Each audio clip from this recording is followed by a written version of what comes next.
అందరికీ నమస్కారం అండి. థ్యాంక్ యూ అండి. Thank you. మీకు అర్థమవుతుందా? అయ్యో! కాదు. ఇంకా అర్ధగంట వస్తే ఇంకా అర్ధగంట వస్తే అది మిడ్‌నైట్ 12 గంటలు అవుతుంది టైం. ఈ టైంలో ఒక్క నిమిషం. ఇక్కడికి వచ్చిన మీడియా వారికి, స్టేజ్ పైన ఉన్న పెద్దలకి, అలాగే ఈ సినిమాని విష్ చేయడానికి ఇదిగో ఇంక అర్ధగంట వస్తే 12 అవుతుంది. అయినా సరే వెయిట్ చేసి ఇంత ఓపికగా ఉన్నందుకు, ఈ సినిమా రిజల్ట్ నాకు అప్పుడే అర్థమవుతుంది. మీరు ఇంత ఓపికగా వీళ్ళందరిని ఆశీర్వదించడానికి ఇంతసేపు ఉన్నారు అంటే it's not a simple thing. అలాగే మా శ్రవంతి గారికి అసలు థ్యాంక్ యూ అండి. నిజంగా చిన్న విషయం కాదు. అప్పటి నుంచి అంతసేపు నుంచి యాంకరింగ్ చేసి ఇలా ఉన్నందుకు. ముందుగా వేణోడుగుల గారికి, సార్ సాటి మనిషి గురించి మీరు చెప్పే మాటలు, మీరు చెప్పే మట్టి కథలు ఎప్పుడు ఇన్స్పైర్ చేస్తూనే ఉంటాయి సార్. మీ వర్క్ అంటే చాలా ఇష్టం. Thank you so much sir. ఈ సినిమాని దగ్గరుండి మీరు చేసినందుకు అండ్ థ్యాంక్స్ ఫర్ ఇన్వైటింగ్ మీ.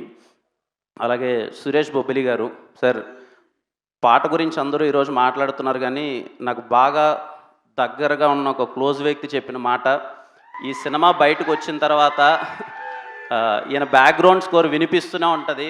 ఇందాకే నాకు చెప్తున్నారు మనోళ్ళు కూడా చిత్త కొట్టేశారని. సార్ మీ వర్క్ ముందు చాలా బాగుంటుంది, ఎప్పటికీ చాలా బాగుంటుంది. మీరు ఇంకా చాలా మంచి సినిమాలు చేయాలని కోరుకుంటున్నాను సార్. అండ్ మా అనురాగ్ అన్న వెళ్ళిపోయినట్టున్నాడు. వెరీ మ్యాజికల్ వాయిస్ అండి. అనురాగ్ కులకర్ణి అన్న అని పిలుస్తాను.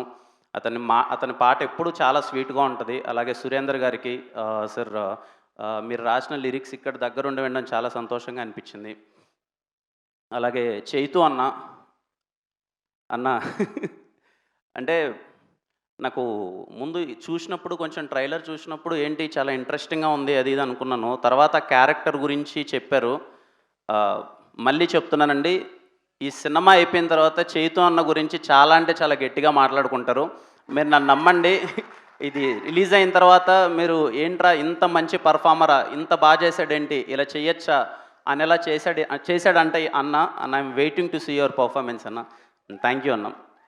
అలాగే ఈ సినిమాలో పనిచేసిన ప్రతి ఒక్క ఆర్టిస్ట్కి అందరికీ మై కంగ్రాచులేషన్స్. నాకు వైబ్ అర్థమవుతుంది, ఆల్రెడీ సినిమా చాలా మంచిగా వెళ్తుందని చెప్పి. అలాగే ఈ సినిమాలో హీరోగా చేసిన Akhil bro, hi bro, and I wish you all the best. చితక్కొట్టేసావు అసలు. తేజస్విని గారు వెరీ కంగ్రాచులేషన్స్. ఎదుగో మన ఊర్లో సాయంత్రం అలా వెళ్ళేటప్పుడు అరుగు మీద ఇద్దరు జంట కూర్చొని అలా మాట్లాడుకుంటారు కదా, అలా ఉన్నారు ఇద్దరు. ఈ అమ్మాయికి అయితే ఇంకా కొంచెం యాడెడ్ అడ్వాంటేజ్ లాగా సొట్టబొగ్గు ఉంది, ఇంకా బాగుంది. నిజంగా అలా ఉన్నారు చక్కగా. మన ఊర్లో అలా పొలంలో నడుచుకుంటూ పోతుంటే కొంతమందిని చూసి అదే ఇలాంటి సౌండ్ చేస్తాం కదా ఏ అని, అలా ఉన్నారు ఇద్దరు. ఖచ్చితంగా మీ ఈ సినిమాతో స్టార్ట్ అయ్యి ప్రతి సినిమాకి అందరూ మీకు బ్యాండ్ కొట్టాలని, మంచి కెరియర్ ఉండాలని కోరుకుంటున్నాను అమ్మండి. యు ఆల్ చాలా అంటే చాలా బాగా చేశారు ఇద్దరు.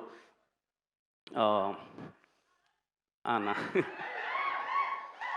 అలాగే ఈ సినిమాని ప్రజెంట్ చేస్తున్న బన్నీవాస్ గారికి, అలాగే మా వంశీ గారికి కంగ్రాచులేషన్ సార్. మీకు తెలిసింది ఆయన గురించి, ఆయన సినిమా ఉందంటే డే అండ్ నైట్ పడుకోడు అసలు. ఎంతవరకు తీసుకెళ్దాం, ఎలా కష్టపడుతూనే ఉంటాడు. చేసాం, అన్నీ చేసాం. And wish you all the best sir. ఖచ్చితంగా నాకు ఆయన మీద నమ్మకం. ఆయన కాన్ఫిడెంట్గా చెప్పాడంటే ఏదో ఉందని చెప్పి ఖచ్చితంగా ఏదో ఉంటుంది. ఖచ్చితంగా సినిమా మీకు మంచి సక్సెస్ రావాలి సార్. ముఖ్యంగా ఈటీవీ వాళ్ళ గురించి చెప్పాలండి. ఈరోజు నాకు బాపిరెడ్డి గారితో ఒక మంచి కాన్వర్జేషన్ అయింది. అంటే మేము షార్ట్ ఫిలిమ్స్ వచ్చి చేసేటప్పుడు అరే ఎవరన్నా ఉంటే బాగుండు కదా, మనకు సపోర్ట్ చేసి మనకు పుష్ చేసి, కొత్తోళ్ళు అనే చూడకున్నా ఒక ఆపర్చునిటీ వచ్చి, మోర్ దెన్ ఆపర్చునిటీ ఇక్కడ గైడెన్స్ చాలా ఇంపార్టెంట్ అండి. అలా గైడెన్స్ ఎవరన్నా ఉంటే బాగుండు కదా అనుకునే రోజుల్లో ఈరోజు నాకు అర్థమైంది ఏంటంటే ఇక్కడ మనకి ఈటీవీ ఉందండి. అంటే ఎవరో ఒక ఊరి నుంచి అరే మనం డైరెక్టర్ అవుదాం, లేదు మనం కథ చెప్పగలం అని వచ్చిన వాళ్ళందరికీ చాలా అండగా ఉండి, సాయి గారు కానీ నితిన్ అన్న కానీ అసలు దగ్గరుండి నేను వాళ్ళతో మాట్లాడుతున్న కాన్వర్జేషన్లో అరే వీళ్ళ ఇంత ప్యాషనెట్గా ఉన్నారంటే ఈ సినిమాని ఇంత తీసుకెళ్దామని చెప్పి అని అసలు చాలా గట్టిగా ప్రయత్నిస్తున్నారు. అండ్ కొత్త వాళ్ళకి ఇంత సపోర్ట్ చేస్తున్నందుకు firstly thank you so much. అంటే చిన్న విషయం కాదు, కొత్త వాళ్ళకి ఇంత సపోర్ట్ చేసి ఇంత తీసుకెళ్తున్నందుకు. ఇంకా డైరెక్టర్ అన్న గురించి చెప్పాలి. అన్న ఎక్కడ అన్న మొన్న ఆఫీస్కి ఒకసారి నితిన్ అన్న డైరెక్టర్ వస్తే అన్న లోపలికి రాగానే ఒకసారి చూడగానే అర్థమైపోయింది, ఓకే మనోడు ఊరి నుంచి వచ్చాడు. ఏంటన్నా అంటే ట్రైలర్ మీరు చూడకముందే ట్రైలర్ చూశాను. ట్రైలర్ చూడగానే నేను షాక్ అనమాట. ఏంటి అసలు చిత్త కొట్టేసావేంటన్నా? అసలు షార్ట్స్ కానీ, ఎక్కడే గానీ పలానా సినిమాలో చూసినట్టు గానీ ఏమీ లేదు. నీలో ఎంత ఇన్నోసెన్స్ ఉందో నాకు స్క్రీన్ పైన అలాగ అనిపిస్తుందన్న ట్రైలర్‌లో అంత ఇన్నోసెంట్‌గా ఉందని. ఆయన నమ్మట్లే. "అన్న నిజంగా బావుందా? నిజం చెప్పు" అనంటే, "అన్న బావుందన్న" అంటే, "నిజంగా బావుందా?" అంటే, "బావుందన్న" అంటే, "అని లేదు నాకు చెప్పండి నిజంగా బావుందా? నిజంగా" అంటే, "లేదన్న నిజంగా బావుంది" అనంటే, నేను అన్నాననమాట, "లేదన్నా చిత్త కొట్టేసావు. ఇందాక నువ్వు అంటున్నావు కదన్నా ఏది ఇక్కడ ఈరోజు స్టేజ్ మీద డిస్కషన్ నాకు అర్థమైనంత వరకు ఊరి కథలు చూస్తారా ఊరి కథలు చూస్తారంటే 80% మంది అందరం ఊరి నుంచి వచ్చిన వాళ్ళమే. సినిమాలు చూసేదంతా ఎక్కువ శాతం ఊరోళ్ళే. వాళ్ళు ఎక్కడైనా ఉండొచ్చు, యూఎస్లో ఉండొచ్చు, ఎక్కడైనా ఉండొచ్చు, కానీ ఎప్పుడు ఊరిక ఉంటే ఎక్కువ ఉంటుంది. అందరూ ఊరి నుంచి వచ్చిన వాళ్ళే. మీరు ఊరి కథ మీరు ఎవరు చెప్పలేని కదా అంటే నేను జీవితంలో చాలా దారుణాలు విన్నానండి. ఈళ్ళొచ్చి నాకు ఆ క్లైమాక్స్ చెప్పిన తర్వాత ఇలాంటి దారుణం అయితే నేను దరిదాపుల్లో చూడలేదు. అంటే విన్న తర్వాత షాక్ అనమాట. ఇంక లిటరల్లీ షాక్. అరే! ఏంటి జరిగిందా? మా ఊరు చుట్టుపక్కల గూడా ఓకే. ప్రేమ కథలకి ఇలాంటి ఒక జరిగింది అని తెలుసు గానీ, ఇలాంటిది నిజంగా జరిగిందా? ఇలా చేస్తారా? ఇలాంటి మనుషులుంటారా? అని నాకు ఆశ్చర్యాన్ని కలిగించిందండి వీళ్ళు చెప్పినప్పుడు. నాకేం లేదు. నా కోరిక ఏందంటే ఈ సినిమా ముందు ఎవరు చూస్తారో లేదో గానీ 15 సంవత్సరాలుగా ఈ కథని దాచిపెట్టిన ఊరోళ్ళు ఫస్ట్ డే ఫస్ట్ షో చూడాలండి ఈ కథ. ఆ ఊరోళ్ళందరూ ఎళ్లి, అరే! ఇంత బాధ ఈ కథ మనం పక్కనోళ్ళకి కూడా చెప్పుకోలేకపోయాం. సరే వాళ్ళ గురించి ఈ కథ చెప్పారని చెప్పి వాళ్ళు చూడాలి. ఆ విషయం అయితే నేను చాలా క్లారిటీగా చెప్తున్నాను. క్లైమాక్స్ నేను విన్నప్పుడు నేనైతే లిటరల్లీ షాక్ అండి. అరే! ఇది జరిగిందా? అంటే నాకు అర్థం కాలే. ఒక 10 మినిట్స్ నాకు రన్ అవుతుంది. ఏంటి ఇలా చేస్తారా నిజంగా మనుషులు? ఇలా కూడా చెయ్యొచ్చా అనే ఒక అది ఉంటది కదా! మైండ్ ఆ స్టేట్‌కెళ్ళిపోయింది. ఖచ్చితంగా మీ అందరికి కూడా రేపు చూసినప్పుడు అదే అనుభూతి కలుగుతది. అనుభూతి ఇన్ ద సెన్స్ అంటే ఏంటి ఇలా చేస్తారా అనే ఒక డిస్కషన్ అయితే అవుతది.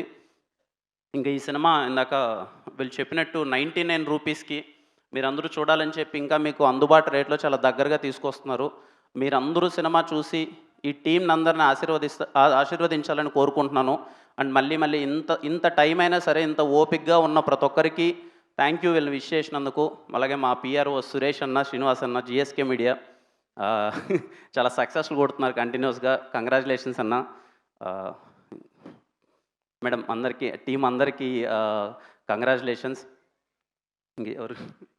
యాహ్! ఇంకేం లేదు. 'చెన్నై లవ్ స్టోరీ' గురించి ఆమె అప్డేట్ ఎప్పుడెప్పుడు ఇస్తే వెళ్ళిపోవాలని పోదామా? ఉంటుంది. చెన్నైలో ఏంటండి? సారీ. 'చెన్నై లవ్ స్టోరీ' గురించి అప్డేట్ ఇస్తే ఇంక బయలుదేరుతాం మేము ఆ! అంటున్నా. 'Chennai love story' yeah! ఇంకా సరే ఈ ప్రేమ కథ గురించి మాట్లాడుకుందాం. 'చెన్నై లవ్ స్టోరీ' చాలా గట్టిగా ఉంటదండి. I promise you. బియాండ్ ఉంటది. దాని గురించి సరే ఈ స్టేజ్ నేను వాడుకోకూడదు అనుకున్నాను. దాని గురించి తర్వాత మాట్లాడదాం. But I wish from bottom of my heart అందరికీ ఈ టీమ్‌లో వర్క్ చేసిన ప్రతి ఒక్క టెక్నీషియన్‌కి, క్యాస్ట్ అండ్ క్రూ అందరికీ కంగ్రాచ్యులేషన్స్. నాకు అర్థమైపోతుంది ఈ సినిమా రేపు మీ అందరికీ మంచి సక్సెస్ తెస్తదని. And yeah! థ్యాంక్ యూ అండి. Thank you so much. Thanks for inviting me. Thank you అండి. Thank you.